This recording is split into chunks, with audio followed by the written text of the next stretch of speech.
Bago ka mag-invest sa Pampanga, panoorin mo muna ang video na ito. Marami tayong mga kababayan na gustong mag-invest, pero I'm encouraging everyone to invest here in Pampanga. I have 3 reasons. First, the Clark Airport Development and Expansion. Alam niyo po, the Clark expansion is definitely the center of growth dito po sa Central Luzon. Ibig sabihin, pag lumaki po ang Clark Airport, darami yung flights na meron tayo dito. From domestic flights to international flights. Maliban doon, magkakaroon din po ng mga cargo flights. Ano ang effect nito sa real estate? Siyempre, pag dumami yung international and domestic flights, yung demand for residential developments lalaki po. Siyempre, yung mga turistang papasok dito, kailangan ng bahay na matitirhan. Kaya magkakaroon ng opportunity yung mga kababayan natin na hindi lang bumili ng pansarili nilang bahay, even a second home na pwede po nilang ipaupa sa mga turistang pupunta dito sa Pampanga. At the same time, yung commercial real estate lalago din.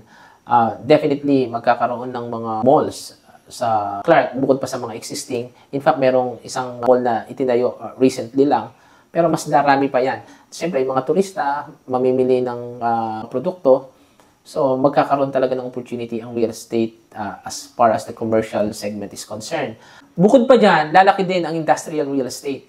Dahil may plano na magkakaroon ng food hub dyan sa may Clark, meaning magkakaroon ng mga cargo flights. Pag nagkaroon ng mga cargo flights, magkakaroon ng demand sa warehousing and logistics. Kaya malaki ang epekto niyan sa industrial real estate. So, number 1 is the expansion of Clark. Number 2, yung patapos na development ng PNR.